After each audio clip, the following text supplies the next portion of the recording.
Olá, eu sou Haroldo da Âncora e bem-vindo ao Fala aí, Mestre, o podcast do Âncora Group. Hoje eu estou com um assunto muito interessante. Esta empresa, vou falar da empresa primeiro, além de ser um cliente nosso de mais de 30 anos, porque a Âncora tem 32 anos e essa empresa tem 33. Ela é gerida por uma família, né? Aqui hoje eu estou com o casal, Cláudio e Alessandra Borges. Muito obrigado por vocês estarem com a gente, bem-vindos. Muito obrigada. Tá? Obrigado pelo convite. É uma Uma grande honra honra para a gente. Olha, nós que ficamos honrados aqui da Âncora ter vocês com a gente aqui. Vai ser uma conversa bem tranquila, a gente vai começar perguntando de vocês, né? Eu acho que é interessante que eu acho que a vida de vocês e a vida da Parafusalha, que é a empresa deles, é quase uma coisa só, né? Vocês estão há 35 anos juntos, não é isso? Sim. E a empresa tem 33. Né? Então você apoiou ele desde o começo, né? Até antes do... Desde o namoro. Desde o namoro. Que bom. Tá? Mas então fala, vamos começar, Alessandra, por você. Fala você um pouquinho de você, da família. Tá? Bom, vamos fazer 30 anos de casado, nós temos 3 filhas, a Mariana, a Sabrina e a Vitória. 3 filhas maravilhosas e lindas, mulheres maravilhosas. E a nossa família é muito unida, graças a Deus, mesmo trabalhando junto com o Cláudio. A gente consegue conviver numa grande harmonia. É isso, a gente vai ver depois, eu vou entrar nesse detalhe bem forte, né? Mas a gente está sempre junto. Eu tenho uma filha formada, a Mariana, em Relações Públicas, a Sabrina formada em Relações Internacionais, que trabalha com a gente na Parafusalha, e eu tenho a Vitória, que se forma esse ano em Veterinária. Olha só. Né? Sim. Então, Nosso orgulho também. É, né? Todas elas. Para variar, a Cláudia já falou tudo, mas você pode falar alguma coisa também de você, né? Você não é administrador, hoje você é um administrador, mas a sua profissão não é essa, né? Qual que é a sua profissão? Olha só que fato interessante, né? Eu sou engenheiro agrônomo formado, não exerço a profissão há 35 anos. Hoje, se perguntar alguma coisa de agronomia, eu não vou poder te responder nada.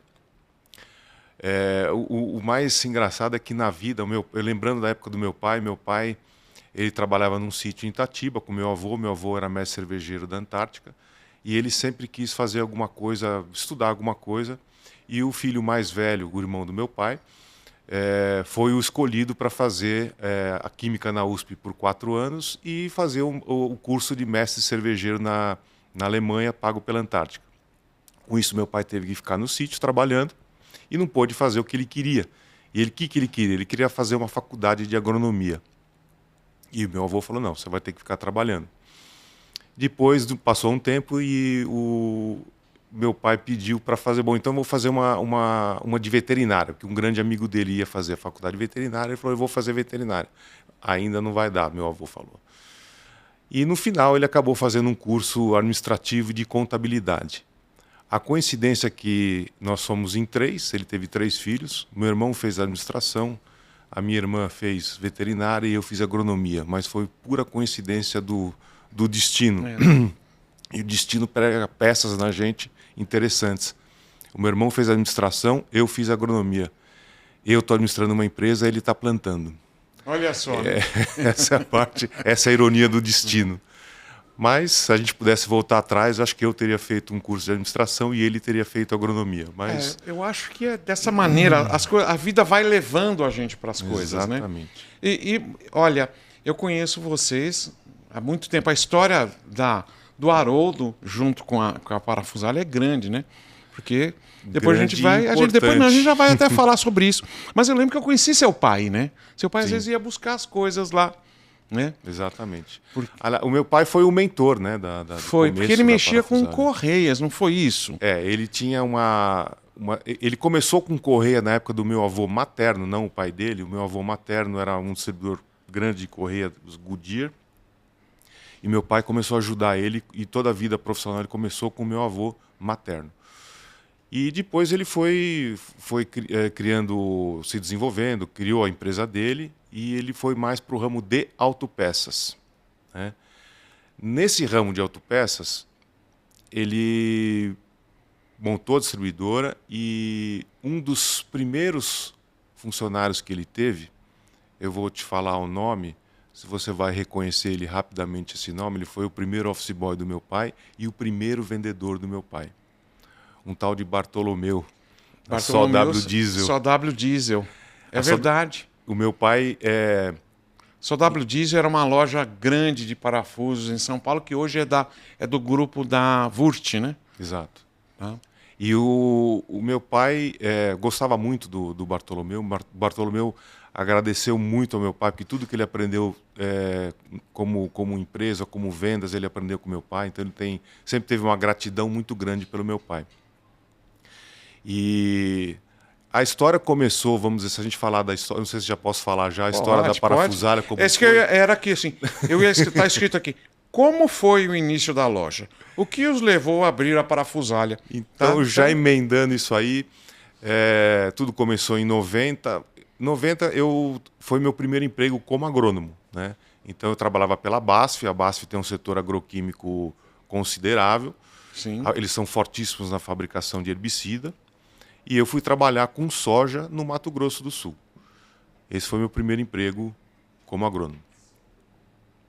Só que eu fui trabalhar literalmente no meio do mato. A Alessandra já estava na sua vida? Sim. Já. A gente já Por estava 6 meses namorando. namorando por carta.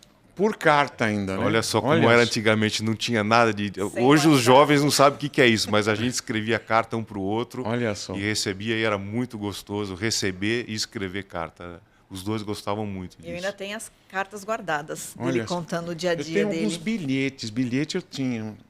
E eu vou te falar que a minha esposa não tinha nem telefone, né? Então a gente tinha que... Era aquela época que as mulheres até passavam um perfuminho na carta para poder lembrar do cheirinho delas. Bom, né? mas vamos lá, você estava lá continuando aí no Mato Grosso, eu trabalhava, eu tinha que trabalhar de segunda a segunda porque eu não tinha muito o que fazer, não tinha vamos dizer, não tinha lazer, não tinha a parte cultural era quase nula, não tinha o que fazer lá no meio do mato. Então eu também fiquei meio desgostoso porque eu perdi um amigo, eu fazia dosagem para pulverização aérea em soja.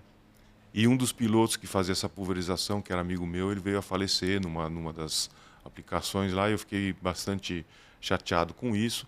E era uma coisa que eu estava meio... Não sei se eu estava muito feliz na época com isso. E por coincidência, foi quando meu pai me chamou para trabalhar com ele na empresa. Eu sempre nas férias trabalhava como isso que eu ia te perguntar. Eu trabalhava como motorista. Trabalhei de motorista para meu pai há muito tempo. Conheci São Paulo assim, né? Fazendo entrega. Naquela época usava aquele guia de ruas, uma coisa que hoje em dia ninguém mais conhece. A gente fazia isso naquela época. E meu pai querendo, vamos dizer, que eu fosse para trabalhar com ele. E ele foi na época que a gente mudou para o Imbu. Ele tinha comprado uma chácara lá no Imbu e levou a distribuidora para lá. Montou uma fabriquinha de quebra-sol e revestimento de porta automotiva. Ele falou, agora só falta o varejo. Vamos montar um varejo de autopeças? Eu falei, vamos. Só que em menos de 3 meses montaram 3 lojas de autopeças no Imbu e não tinha nenhuma. Ele falou, e agora? Vamos fazer o quê? Aí ele lembrou de um grande amigo dele em Itatiba, o Dito Neto, que é dono da Casa Neto de Parafusos. Sim, conheço, cliente nosso também. Então, e ele que deu a dica. Ele falou, olha, monta uma loja de parafusos. Quer montar um varejo? Monta uma loja de parafusos. É um negócio muito bom, tem uma boa margem de lucro, vocês vão gostar. Te enganou, né? Enganou direitinho. Na década de 90 ainda tinha, né? Acho que eu entrei meio errado. A década de 80 tinha muito mais. Ele estava pensando, acho que na década de 70 e 80, que foram épocas de vacas gordas para os parafuseiros. De 90 ainda era bom. Anos 2000 para frente já começou a ficar um pouquinho mais apertado. Mas enfim, e aí fomos lá, conversamos com ele e começamos a ter essa ideia, né? Aí vocês pesquisaram o mercado da cidade, Isso. né? Só tinha uma loja, né? Só tinha uma loja, que você conhece também, mas não era especialista em parafusos, né? Uhum. Eles vendiam ferramentas e parafusos também. Mas um preço, vamos dizer, bem caro, com poucas variedades de produto, e a gente achou que cabia bastante uma outra loja lá. Você sabe, né, Alessandra, que a loja era do meu tio, né? Ah, é? Você não sabia disso? Não. A Nusa Comercial. Era do meu tio. né? Que a gente também somos uma família de parafuseiros aí, né? Desde sempre. E aí você foi para lá, né? O começo foi realmente bastante difícil, porque meu pai, ele chegou para mim e falou, aqui, ó, o ponto é esse, por coincidência, o ponto que a gente pegou era uma antiga autopeças, né? Que foi justamente daquele cara que ele logo montou, ele logo saiu para uma maior, em questão de poucos meses depois que ele montou. E era uma lojinha um galpãozinho pequenininho, 45 metros quadrados, eram 3 prateleiras longitudinais, e a gente começou com só porca, arruela e parafuso, né? Coisa que a gente não conhecia absolutamente nada, né? Eu, como engenheiro agrônomo e de parafuso, só a parte das porcas eu tinha um pouco mais de familiaridade, do resto não.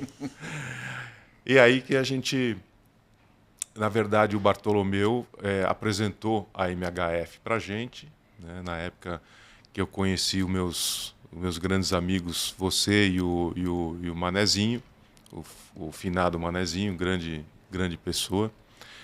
E foram os meus professores, né? Você principalmente meu professor de parafusos, nunca vou esquecer, né? Nunca tenho como esquecer a diferença entre um parafuso bicromatizado e um parafuso de latão, que eu não tinha a mínima noção do que era, e você me mostrou, e entre tantas outras coisas. Isso foi uma das partes mais legais da minha profissão, conhecer pessoas. Eu lembro onde a gente estava, inclusive, que a gente estava em frente ao estoque de latão, que era subindo a escada no mezanino. Exatamente. Então, por que tem esse amarelo assim e esse amarelo assim? Por que tem que ter os dois, né? Sim. E aí você explicou para você vê como a gente é antigo, nem parafuso de latão tem mais, né? Pois é. Hoje em dia não... O latão era uma coisa que era para compensar o inox, que era muito caro, né? Exatamente. Era isso. E aí fui aprendendo com os fornecedores, graças a Deus tivemos fornecedores parceiros aí. A MHF foi o principal, né? Porque foi o primeiro a eu comprar as coisas. Mas eu me lembro, né, que quando a gente foi comprar de um outro fornecedor e ele pôs na lista parafuso A.A.CH. Eu falei, legal, isso aí deve... Para que serve isso daí, né? Eu não fazia nem ideia. E aí o vendedor olhou para mim e falou, mas você não sabe o que é isso? Eu falei, olha... Posso falar a verdade? Não faço nem ideia do que é isso. Então, AA quer dizer auto-atarrachante. CH é cabeça chata. Legal e tal. Né? E assim foi indo, fomos aprendendo com o tempo. Foi bastante interessante. O aprendizado é gostoso, né? Quando você tem uma coisa que você não conhece nada, então você está partindo do nada, tudo que você começa a conhecer já é alguma coisa. E isso te fascina a conhecer cada vez mais. Então a gente tinha muito pouco estoque na loja. O meu pai falou, quando eu falei do começo, ele estipulou um valor de, na época, $2.000. Ele falou, tá aqui na mão. Aí ele virou as costas, foi embora, falou, se vira, agora o negócio é seu, você vai tocar. Eu não entendo também nada de parafuso, você está indo atrás e pesquisando, então eu continuo no meu negócio e você continua isso aí, você toca isso aí. Falei, tá bom, ótimo, né? Na época, a gente estava só namorando, eu não tinha nenhum compromisso, eu não tinha casa, tinha casa, comida e roupa lavada. Na época eu fumava, era só para o cigarro e a cerveja e só. O resto era tudo, a gente investia na parafusalha, né? Você tinha um prêmio? Tinha um prêmio vermelho. Você tinha um prêmio? Foi meu primeiro carro zero. Puta, meu pai me deu isso. Quantos funcionários você tinha? Um? Né? Um funcionário. E o parafuso era tipo um aqui, andava mais uns 3 passos, uma outra caixinha, e assim ia. E aí, na época eu me lembro até que na época de aniversário e Natal, a família tinha esse costume, né? O que você quer ganhar de presente e tal? E eu pedi uma caixinha de parafuso, eu pedi uma caixa de alicate, alguma coisinha assim. E começou, vamos dizer, com 500 itens. Mais ou menos, acho que nem isso, eu tinha menos, uns 400 itens de parafuso, porca e arruela, o que era muito pouco, né? Era um valor até baixinho. E os meus clientes começavam a perguntar, você tem alicate? Você tem chave de fenda? Você vende parafuso, não vende a chave de fenda? E eu falei, realmente eu vou ter que ter alguma coisinha. A gente ia, e o meu estoque era o Teruya na época, né? Era o atacadista mais conhecido na época, então... O pessoal perguntava, e você tem isso? Espera que eu tenho no meu outro estoque, eu trago para você amanhã cedo, você pode vir buscar. Todo dia eu ia lá para buscar mercadoria. Todo dia. E assim foi ampliando. E aí você passava na loja também, sempre. passava lá também, porque a parte de parafusos fendados era tudo lá, né? Eu acho que você não vai lembrar. Você lembra que você às vezes pedia caixa de parafuso vazia? Você sabe disso, Alessandro? Não sabia. Você imagina por quê que ele queria caixa de parafuso vazia? Porque para fazer volume na Para prateleira. para encher a prateleira. Para encher a prateleira. Esperto. Esperto. Mas eu acho que todo parafuseiro fez isso. Todo parafuseiro que começa pequeno faz isso. Né? Você vai colocando as prateleiras, vai enchendo as prateleiras de caixa vazia. Entregava no saquinho e ficava com a caixa, né? Exatamente. E isso você ainda estava... como é que chamava aquele seu funcionário? Na verdade, era a Eliene. Era a primeira funcionária que eu tive, chamava Eliene. E ela ajudava a organizar um pouco a loja. Por exemplo, a parte de limpeza da loja, cuidar da loja, quem fazia era ela, né? Ela fazia também o caixa, entre outras coisas. Depois de um tempo, o filho dela veio trabalhar com a gente também, né? Mas demorou acho que uns 6 meses, mais ou menos, o filho dela veio trabalhar com a gente. E aí depois foi ampliando. Aí veio o Rony, né? Mas aí já foi na segunda parafusária. A parafusária, a segunda tinha mais ou menos 130 metros quadrados de loja. Né? Aí foi a hora que minha mãe veio me ajudar a trabalhar na parte financeira. Estava começando a crescer um pouco a loja e a minha mãe resolveu me ajudar na parte financeira. Aí que eu já comecei a ficar mal acostumado na parte financeira. Sempre alguém começou a cuidar para mim. Porque no começo eu fazia tudo sozinho, né? Eu acho que sem as mulheres, esse homem não estava onde está hoje, não, né? Não é verdade? Sem chance. Não vai mesmo.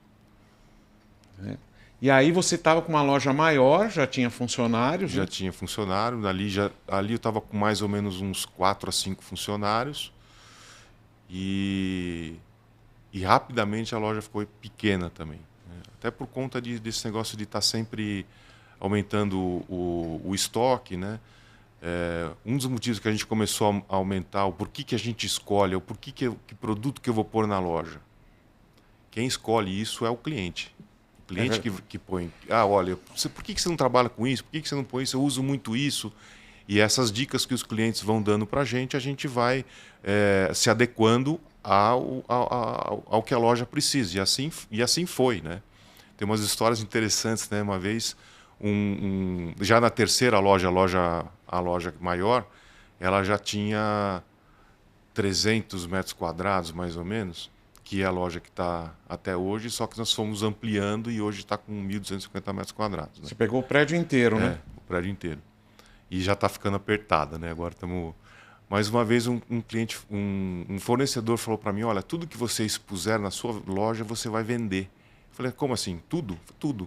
Que tal você pôr... Vou fazer uma experiência. Põe uma cartela de ducha para vender. Mas eu não vendo isso. Eu vendo parafuso e ferramenta. Põe.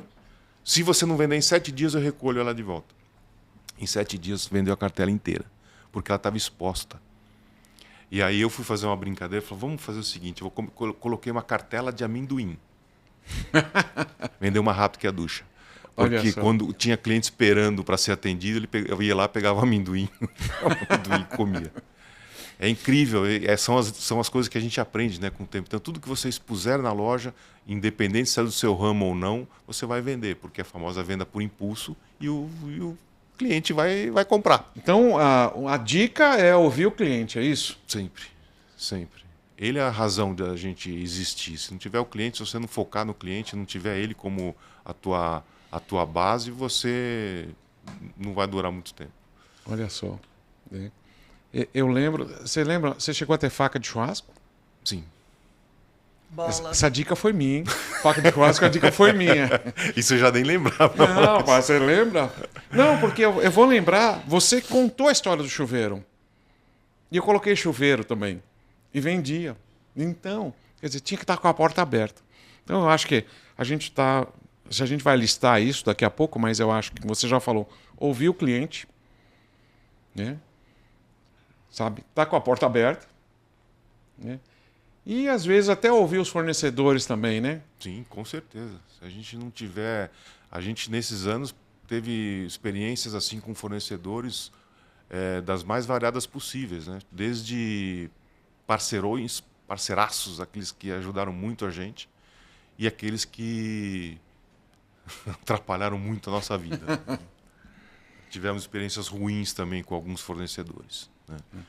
Então, o critério para escolher os fornecedores seria, primeiro, a posição dele no mercado, né? Se é um cliente que tem algum histórico, se ele tem uma qualidade acima da média, se ele tem uma empresa sólida e principalmente se ele é parceiro, né? Isso é uma prerrogativa, talvez a principal, que ele seja um parceiro da gente. Porque se ele não for um parceiro, ele está jogando contra, está remando contra. Ele vai vender direto no meu cliente e ele passa a ser um concorrente, não mais um parceiro. Esse é um problema. A gente que foi parafuseiro, né? Você ainda é. Você se considera um parafuseiro ainda? Sim. Você já falou de 2 mulheres, né? Foi a primeira, a Eliene? Eliene. E depois a sua mãe. E depois a minha mãe. Qual foi teve uma terceira? E a terceira. Nesse meio tempo aí, em 2002, teve meu melhor cliente na época, que era a Schott Vitrosul, ele ficava em frente à parafusária. Tá. O almoxarifado dele era a parafusária. Então ele vinha 3 a 4 ou 5 vezes por dia para pegar mercadoria lá. Eles foram para Itupeva e resolveram, tiveram um benefício fiscal para mudar para lá e fizeram de tudo para a gente abrir uma filial lá. Ah, é verdade. Aí que nós abrimos a Itupar. Fomos lá para conhecer, fizemos uma pesquisa de mercado lá em Itupeva, uma cidade realmente só tinha uma loja de parafuso, também com poucas opções, com preço muito caro, e a gente resolveu ir para lá. E ficamos um bom tempo lá, e aí quem veio me ajudar na parafusária foi a minha irmã. Então já estava a minha mãe na parte financeira, minha mãe ajudou um pouco na parte comercial e a minha irmã foi aprendendo na parte financeira. E as duas foram cuidando da loja. No começo eu ficava 2 vezes por semana, eu ficava na parafusária para ajudar, depois foi cada vez ficando menos, né? E aí elas começaram a tocar sozinhas o negócio.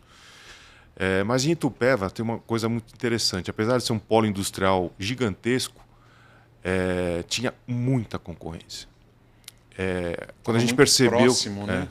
a gente percebeu que para cada 10 cotações que eu fazia na parafusária, eu ganhava 7. Lá eu ganhava 1 ou 2. Com o mesmo preço, o mesmo produto. Então era uma concorrência bem mais forte.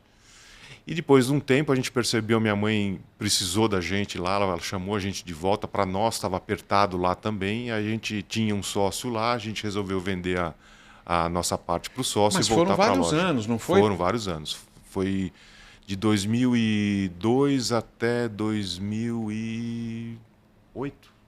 Sim. Bastante tempo, né? E nessa hora vocês já tinham casado, já começou a ter, as meninas começaram a chegar. Já tinha nascido a terceira filha. Terceira filha. Na verdade, eu comecei a trabalhar na parafusária na gravidez da primeira filha. Porque eu sou formada em engenharia de alimentos, tomei um tombo, né, de quem tinha me empregado. A gente chegou para trabalhar, tinha tirado tudo da fábrica, que era uma fábrica de sorvete. Do dia para a noite, não tinha mais emprego, da noite para o dia não tinha mais nem onde ficar, não tinha nada. Aí eu fiquei um tempo em casa e em seguida eu descobri que eu estava grávida. Como que eu ia conseguir emprego grávida? Da Mariana. Da Mariana, da primeira filha. Aí o Cláudio falou assim, não. Eu comecei a ajudar na parafusária com o caixa. Aí passei a gestação, a filha nasceu. Em comum acordo, nós decidimos que a família era a prioridade. Então, eu não fui procurar emprego. Fiquei cuidando da primeira filha, que nasceu em 97, em 99 nasceu a segunda, em 2001 nasceu a terceira. E nesse meio tempo a minha sogra precisou se afastar por uma cirurgia cardíaca e eu entrei no financeiro da parafusária para ajudar, porque Marita não teria como fazer tudo sozinha. Então eu aprendi uma parte já do que a minha sogra fazia para colaborar. E a partir daí eu nunca mais saí. Saí para Itupar com ele, que é onde ele vai, eu vou junto. As meninas foram junto também, a gente fez tudo junto. E quando precisou voltar, nós voltamos juntos. E eu entrei na parafusária de novo. E estou até hoje. Olha só. Eu adorei isso que você falou. Para onde ele vai, você vai junto. Sim. E isso vale para tudo, né? Sim, até no jogo de futebol, se for o caso. Vocês torcem para o mesmo time? Sim. Ainda bem, né? Nem preciso Mas falar. eu não, Vamos torcia falar qual é o antes, nosso tá? time? Vamos falar qual é o nosso time? Nós três estamos no mesmo, então não precisa falar. Porque a gente pode ter... Eu posso perder alguns clientes com isso, talvez você também. Né? Não, mas a gente sempre levou em consideração a família estar sempre unida. Tá. Mas essa ida para Itupeva, eu acho que foi tão importante para vocês que vocês mudaram, né? Vocês mudaram de casa, né? Mesmo porque por qualidade de vida para as filhas. Sim. Por uma cidade pequena, de interior, você tem mais contato com todo mundo, você conhece todo mundo, as crianças têm mais liberdade, a gente pegou uma chácara. Era diferente do que morar em São Paulo. Antes vocês moravam em São Paulo aonde? Já moramos no Morumbi. Eu lembro disso. Né? Depois a gente mudou para o Imbu. E antes ainda do Morumbi, a gente morou ali perto da Chácara Flora. Chácara Flora. Uhum. Tá. E aí... E a gente estava morando no Imbu quando a gente resolveu ir para Itupeva. A gente ia construir no Imbu. Quando ele falou assim, vamos para Itupeva para abrir uma outra empresa? Daí a gente comprou uma chácara e, assim, para as meninas como infância, eu acho que foi a melhor coisa que a gente fez. Sim. Eu imagino, porque a gente hoje aqui, a gente está aqui em Vinhedo, né? Uhum. E eu vim para cá também já tem 17 anos. Tá? E a gente continua morando em Jundiaí até hoje. Vocês estão em Jundiaí e vocês fazem esse bate e volta todos os dias, né? E agora nós estamos, depois que minha mãe faleceu, o sítio lá em Imbu ficou para mim e para minha irmã. E nós dois estamos usando juntos o sítio. Então ela tem uma criação de cachorro, ela resgata cachorros de rua, ela é veterinária, então ela tem uma mini ONGzinha, onde ela resgata os cachorros de rua, cuida deles, e lá é o centro como se fosse o hotel até eles serem adotados, né? E ficam lá temos 40 cachorros lá no sítio. E eu e a Alessandra, a gente dorme durante a semana lá, para não ter que ficar voltando para Jundiaí. Isso ficou bom, né? Porque antes eu lembro, e vocês iam até 2 carros, né? Tinha dia que um ia, o outro ia, né? Que a gente se encontrava lá e você chegava depois, né? Porque você tinha as meninas para cuidar. Agora estamos numa fase mais fácil, né? Ninguém mais depende da gente, já dirige. Então já facilita bem a vida, né? Elas estão com que idade hoje? Temos de 26 anos, 25 anos e 23 anos. Olha só. É 1 ano e meio de diferença para cada um, que coincidentemente é a mesma diferença eu para os meus irmãos. 1 ano e meio. Não foi calculado, não, nada. Né? Não, eu não podia engravidar. Você não podia engravidar? Segundo o médico, ele falou que ia ter problemas para engravidar. Ele falou assim, quando você resolver ter filho, se avisa que a gente faz um tratamento. Falei, tá bom. Olha, eu acho que eu ouvi essa história também, viu? E lá são 4, né? Tá vendo? Então você vê como é que são as coisas, né? Bombeia. Gente, e aí tá. Vocês venderam a Itupar, né? E ficaram só com a Parafusalho. E aí ficaram essa vida, não vou falar vida louca, mas uma vida insana, porque 2 cidades, aí até esperaram as meninas crescerem. Eu lembro que uma foi fazer USP, né? Elas foram... Sim, a mais velha. Tá? E aí vocês tinham que ficar, porque a família é importante, né? E você ainda, por mais que você falou que você foi lá, começou no caixa, tudo, a família era mais importante. Era, né? porque tanto foi a nossa opção. Eu cuidava das minhas filhas enquanto elas eram pequenas. Sim. Então... Eu dava o suporte que ele precisava, quando precisava, mas as meninas estavam sempre com a gente ou comigo. Uhum. Olha só. A Alessandra sempre foi considerada por muitos, tanto na família quanto fora, uma excelente mãe. Ela passou, a infância dela não foi muito fácil e ela pegou isso para... Uma das coisas que eu me lembro que quando eu falei de colocar as filhas na escola, e ela falou, enquanto elas não aprenderem a falar e se defender, elas não vão para a escola. Não. Porque pode acontecer alguma coisa lá e elas não vão estar... a gente não vai estar sabendo porque elas não vão poder falar. Então, do jeito que ela é, com 8 anos, as meninas foram para a escola.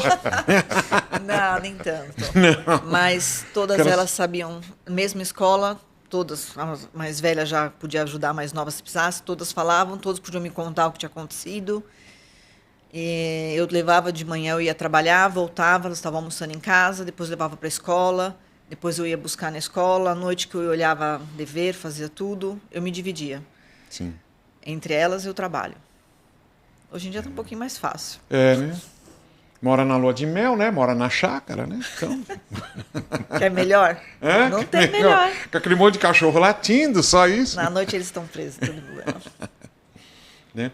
A gente estava falando até, E aí vocês voltaram, vendeu a loja, a gente já falou sobre isso. E eu vi o crescimento, depois que você voltou, a loja cresceu muito, muito mesmo. Quer dizer, talvez você concentrar os negócios nesse momento, num cesto só, foi melhor. Você está me falando que vocês estão com 1.200 metros de loja e está apertado, né? O que vocês ampliaram? Porque até aí a gente conversou de parafusos, ferramentas para os parafusos e alguns acessórios. Chuveiro, uma coisa que não tinha nada a ver. E eu senti que você foi para o MRO, não é isso? Exatamente. A ideia foi justamente essa, porque, como eu tinha falado antes, a necessidade dos nossos clientes, que a maioria dos nossos clientes lá são indústria, apesar de a gente atender todos os setores também, comércio, residência, mas basicamente o nosso cliente principal é a indústria. Então a indústria precisa justamente do MRO. Sim. E o nosso foco foi aumentar a linha de MRO.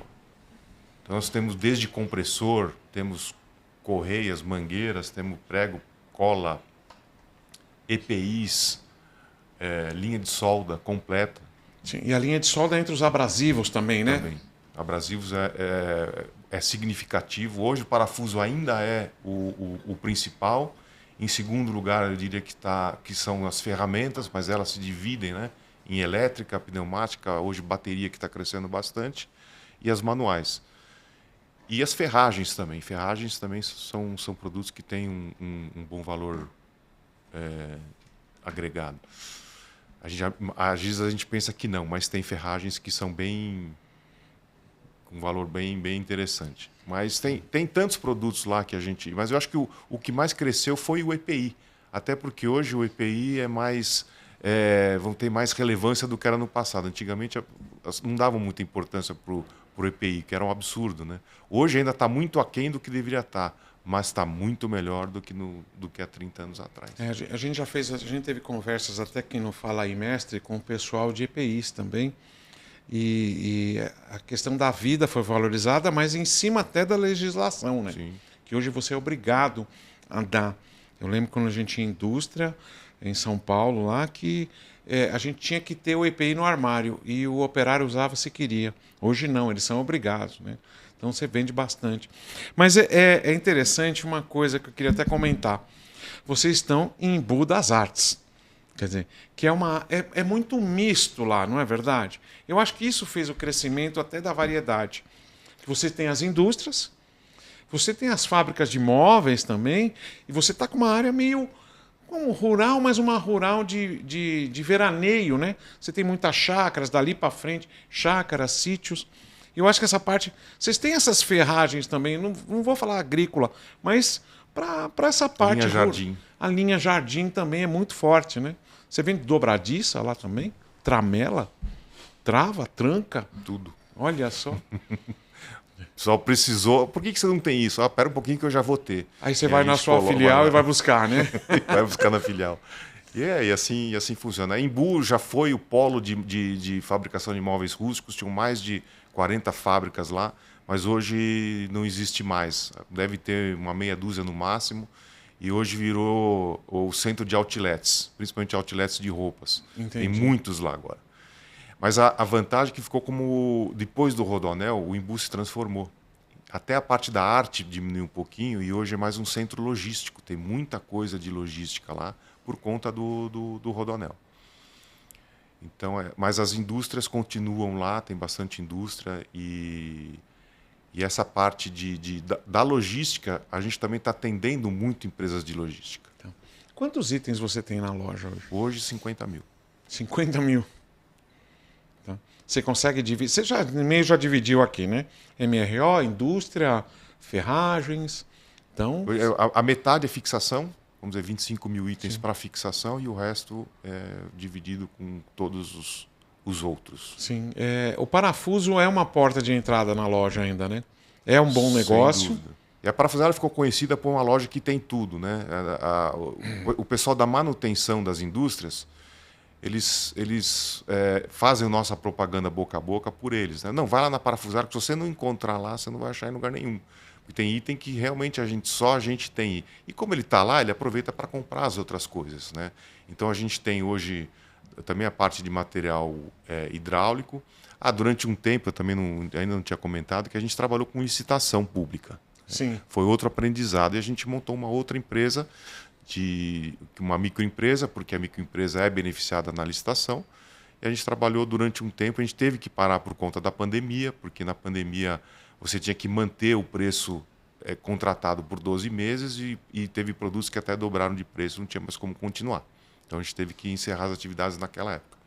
E a gente montou a nossa segunda empresa, a nossa segunda loja, né, nosso segundo varejo, que é a Eletrificar, vendendo só material elétrico, exclusivamente material elétrico.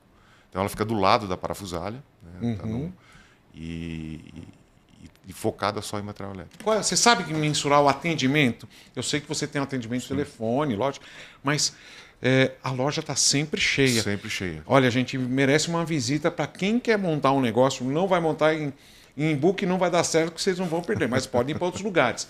A loja está sempre cheia. Quantos balconistas vocês têm? Hoje a equipe de vendas está em 12 pessoas. Em 12? tese, deveriam ser 6 balconistas e 6 vendedores de telemarketing. Mas eles são meio híbridos, né? Então, o pessoal do balcão também tem os seus clientes fixos, cativos, que às vezes eles sobem, por exemplo, no escritório para mandar e-mails e se comunicar com o cliente. Assim como o pessoal do telemarketing desce para atender o balcão quando o balcão está muito cheio. A gente tem um fluxo médio hoje de 150 pessoas por dia no balcão. Sim. O diretor também desce para atender, né? Também. O diretor, se estiver saindo para almoçar e o balcão estiver cheio, ele fala: atrasa o Alessandra, almoço. espera só um pouquinho. Vai lá e aperta, puxar a senha. Porque a gente tem senha. Sim. E aí, esquece o almoço, né? Esquece o almoço. Tá certo. Olha só. E eu acho, quantos fornecedores você tem hoje? Vou perguntar para ela. Quantos fornecedores você tem? Não, pode perguntar para ele, Posso? fica à vontade, à Tá. vontade. Hoje a gente tem ativos 800 fornecedores. Já chegamos a ter 2.300. Sim. Por que eu ia perguntar para você? Porque é você que paga essa turma, não é Então, isso? mas assim, o que eu posso te falar assim é que normalmente, em média, eu pago 50 boletos por dia, de fornecedores diferentes. Olha só. Uma alegria. Não, Verdade, com muita alegria, porque sim. se eu estou pagando, é porque a loja está vendendo. É verdade. Você, aí nessa relação, vamos lá. Você freia ele em algum momento? Às vezes você Não. fala assim, Cláudio, segura aí um pouquinho. Não, a gente tem um combinado muito, muito, muito antigo. Eu vou chegar onde eu queria chegar agora, que é essa relação. Porque são 24 horas juntos, não são? Sim. Tá? A gente café da manhã junto, trabalha junto, almoça junto, trabalha junto de novo, janta junto e vai fazer exercício junto à noite também. Tá certo. Então, tá bom, conta o combinado todo. A gente se respeita muito. E assim, na parte comercial, na empresa, o que é a palavra final na empresa é do Cláudio. Então, se precisar alguma palavra final em casa, é minha. Mas a gente, assim, eu posso não concordar, mas eu mostro o lado do financeiro para ele. Tá? Então, assim, eu passo todo o financeiro para ele, eu pergunto a opinião dele, da mesma forma que ele também pergunta a minha opinião. A gente consegue conversar e entrar num consenso do que a gente precisa fazer. A gente não, se não discorda, não é uma briga, é uma conversa. Ele escuta a minha opinião, eu escuto a dele, a gente conversa, levanta os prós e os contras e chega num acordo. Em casa e no trabalho. É muito alemão isso, não, gente? É uma coisa muito assim, né? O pau não quebra. Não. Não. Na verdade, quando a gente tem uma relação... Não vou falar que é diferente, mas a gente vê os outros casais, a gente vê que tem algumas certas diferenças. Eu acho que, por exemplo, se tudo começa pelo amor, né? A partir do momento que você tem amor, o amor traz o quê? Traz o respeito. O respeito, ele começa a trazer diferenças. E se você, por exemplo, se a Alessandra tem defeitos e tem virtudes, se você focar no defeito dela, você só vai achar defeito. Se você focar nas virtudes dela, só vai ter virtude. Então a gente aprendeu mutuamente a focar um no outro nas suas virtudes. Então a gente praticamente esquece os defeitos um do outro. É uma coisa simples, é tão fácil, mas ninguém quase faz. Eu recomendo, eu falo isso para nossas filhas, falo, procura fazer isso, porque se vocês fizerem isso, vocês vão perceber que se você está só focando na parte positiva, porque é lei da ação e reação, que vai e volta. Se você só começa a ver a parte positiva, você vai receber positividade. E a gente recebe um do outro positividade. Difícil eu falo a gente quebrar o pau, você pode perguntar para as 3 meninas, elas nunca viram. Porque se a gente quebrou, primeiro que foi longe delas, e segundo foi tão raro que é difícil de ver. Porque a gente realmente sabe que cada um pensa como pensa. Eu aprendo muito com ela e eu sei que ela também aprende algumas coisas comigo. Então a gente vai... Eu acho que por enquanto está ótimo assim. E eu vou te falar que de vez em quando eu brinco com ela, eu falo que ela é meu vinho, né? Com quanto mais tempo passa, vai ficando mais gostoso a relação, né? Vai ficando mais... hoje eu acho que o nosso amor é mais consistente do que era quando a gente casou. Na época que a gente casou, era aquela paixão, apaixonada e tal. Hoje não, é um negócio muito mais de confiança, muito mais consistente, muito mais de cumplicidade, companheirismo. É diferente, né? A gente passa... Você sabe muito bem disso, porque você tem até mais experiência que eu nisso aí. Mas vale vale para tudo, né? Pra tudo. Porque a gente se conhece de todas as... Você Só tá de emocionada? olhar. Não, Também, quase né? nada, né? Mas a gente se conhece tanto e a gente se respeita tanto que é muito fácil. A gente não precisa brigar na empresa para um ouvir o outro. Sim. A gente senta e conversa e é muito mais fácil do que um ficar gritando com o outro ou tentar impor a vontade. Entendeu? A gente, conversando, a gente consegue resolver. Tá, olha E é só. tão mais tranquilo, tão mais gostoso. A gente já até uma vez alguém falou para a gente na loja, para mim, nossa, mas vocês vão sair de férias, vocês vão estar juntos de novo. E se eu sair de férias sem ele, para mim não tem graça. Então, a gente gosta de fazer tudo junto. Todo mundo fala, nossa, mas vocês não se desgrudam? Aí tem hora que ele tem a privacidade dele. Ele gosta de andar de moto, ele gosta de sair com os amigos, eu gosto de fazer minhas coisas. Mas a gente curte estar junto, mesmo que seja no trabalho e em casa. Eu acho que essa situação das férias é completamente diferente, porque são 2 pessoas diferentes. Vocês estão de férias, é outra conversa. E a gente também outra procura pegada, não né? levar depois do expediente Isso, a que é- nossa vida pessoal. Tá. 6 horas, baixou a porta, acabou? Acabou. A gente não fala mais de trabalho. O trabalho a gente resolve dentro da empresa. Depois que a gente sai da empresa, é a nossa vida pessoal, é o casal, são as nossas filhas, o que a gente tem que resolver para a nossa família. E se mesmo quando tem alguma coisa das meninas, alguma coisa urgente, eu vou lá e falo, Cláudio, dá licença, posso falar com você agora? Tá acontecendo tal coisa. O que você acha? Vamos fazer? Não vamos? Porque os filhos têm coisas que são imediatas, não tem? Sim, e não tem uma coisa de um resolver sem falar com o outro. Então, os 2 sempre sabem de tudo. E uma coisa que eu também acho muito gostoso, que olhar para ela, olhar no olho dela e você perceber que ali, ela que me ajudou me ajudou não, ela que me trouxe meus 3 maiores tesouros, que são minhas filhas, né?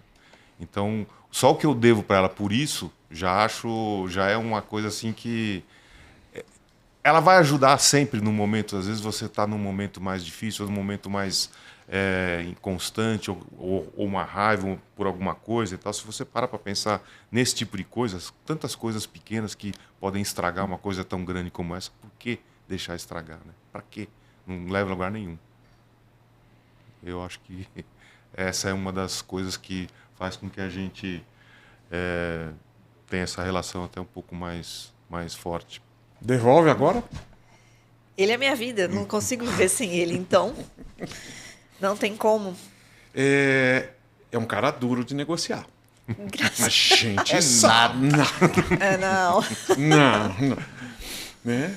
Não tinha. Às vezes ele até levava em conta a amizade. Você lembra quando eu te ensinei que era latão, que era. Mas sempre foi muito difícil. Ele fala que eu sou pior que ele, hein? Não, também, né? Eu vejo que vocês ainda ficam em salas separadas, né? Sim. Tá? Então isso ajuda porque são negócios completamente diferentes. Funções dentro da empresa.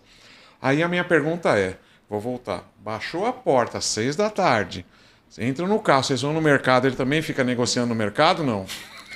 Não, ele é um perigo no mercado. Ah, é? Ah, larga e extravasa. Ele solta, né? Sim. Se me deixar solto e sozinho é um perigo mesmo, não dá. Ele fala assim, você tem certeza que você quer que eu vá no mercado sozinho? Então, não, Mas é um vai, mas vai com a companheiro. lista, né? Não adianta. Não adianta. Vem a Alice e mais alguma coisinha, uma Isso. coisinha. Mas eu falo assim, não, você comprou isso? Ele fala assim, mas você vai adorar experimentar. Ou ele vê alguma coisa que eu gosto, ele fala assim, olha, eu achei cerejas que você gosta, eu trouxe para você. Não estava na lista.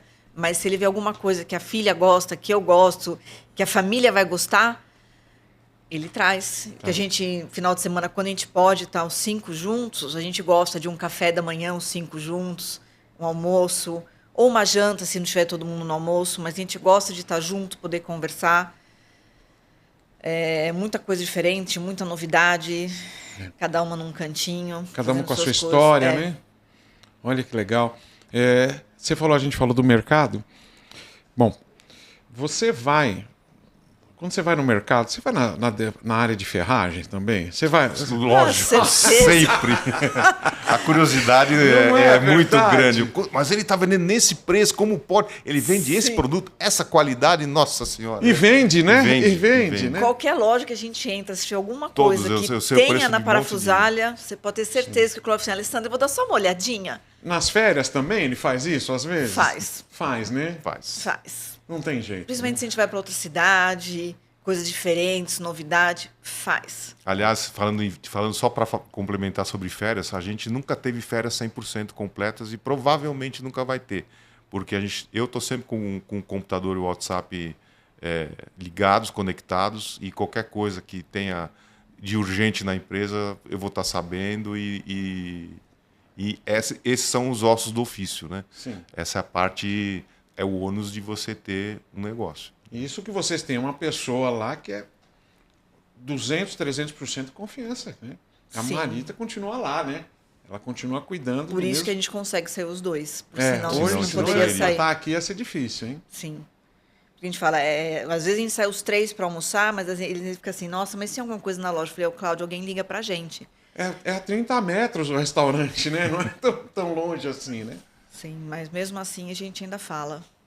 Tá. E se ela sai de férias, eu estou na loja. Eu falei para ele uma época que foi bem complicada, mas que graças a Deus os 3 estiveram juntos no começo, na época do Covid, que muita gente se ausentou, e a gente trabalhou de porta aberta, porta fechada, mas os 3 estavam sempre juntos, trabalhando por 1, 2, 3, quantos funcionários precisasse, fazendo todas as funções possíveis na loja para a peteca não cair. Olha, Se for falar de Covid, não você vamos tem falar, experiência não era isso não. É porque o assunto é muito vasto. A gente veio, vocês foram convidados para uma coisa, e vocês abriram um leque de uma maneira que eu acho que era o que eu queria mesmo, tá? Ouvir vocês falando dessa relação do dentro e fora da loja, na vida, de dia, de tarde, de noite, sabe? Tá sendo muito enriquecedor, é muito legal. A gente tem um relacionamento de talvez 33 anos, né? A gente se conhece tudo isso. E a gente foi se passando e foi se encontrando nessa vida. Mas eu nunca tive uma experiência assim, tempo para essa conversa, tá? Tá faltando mais tempo para a gente conversar, eu acho. Sim. Verdade. Porque, primeiro, eu nunca conversei com vocês dois juntos. Porque ou Sempre. era numa sala ou Ou era era outra. Você tá? me visitar lá, E no fala al- oi. E no almoço era 15 minutos. Não é verdade? Que a gente almoçava junto, vocês almoçam em 20 minutos e A gente acabou. nunca faz 1 hora de almoço. Não faz, né? Tá? Porque tem que ser, não tem jeito, né? Vocês, é um negócio de vocês, né? E eu ainda peço para ele, vamos sair da loja. Se eu estiver almoçando na loja, nem uns 15 minutos, às vezes.